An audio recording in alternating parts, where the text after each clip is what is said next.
Progres intervensi percepatan penurunan stunting di Papua Barat hingga 2 Oktober 2023 telah menunjukkan hasil yang baik.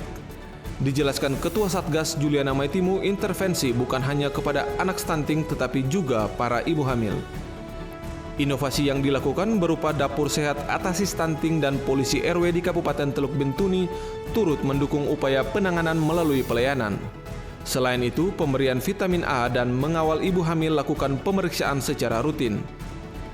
Diakui hasil monitoring di 7 kabupaten, salah satu penyumbang angka stunting yakni pernikahan usia dini.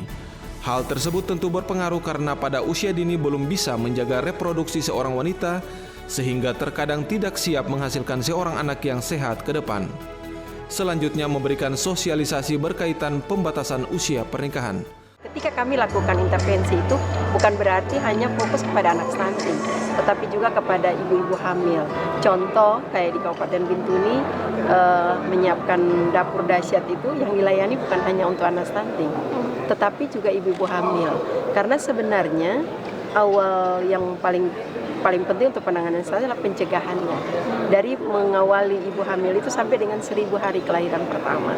Kalau kita bisa mengawali itu berarti sangat yakin tidak ada kasus-kasus baru yang membludak, yang tiba-tiba. Sebab tadi kita dengar bahwa stunting itu dia tidak tiba-tiba, tapi itu proses. Nah, itu langkah yang paling tepat adalah pencegahan.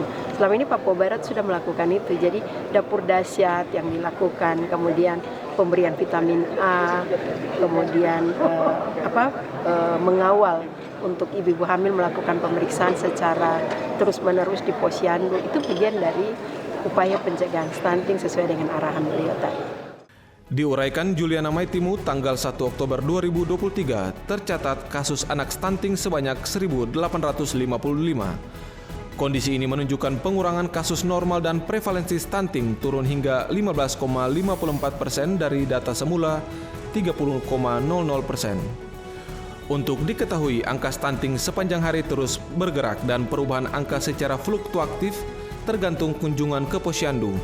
Upaya ini masih terus dilakukan dan dirinya optimis untuk target 14% atau menurun dari target nasional. Selain itu, ada pula survei kesehatan gizi Indonesia yang dilakukan tanggal 2 Oktober dari 409 blok sensus sudah terselesaikan 399 blok sensus atau jika dipresentasikan sebesar 97,6%. Survei ini menentukan pelayanan kesehatan di Papua Barat oleh pemerintah pusat. Tanggal 1 Oktober itu jumlah anak stunting itu 1.585. Jadi artinya sudah ada pengurangan kasus, ada yang sudah mulai normal dan prevalensi stunting untuk seluruh Papua Barat adalah 15,54%. Jadi terus mengalami, karena stunting ini dia angka bergerak, kadang turun, kadang naik tergantung mempengaruhi proses anak-anak yang datang di posyandu.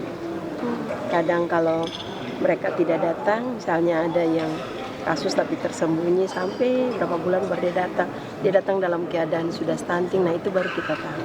Karena upaya-upaya ini masih terus dilakukan. Contoh di Bintuni, dapur dahsyat kita ada 22 anak, 21.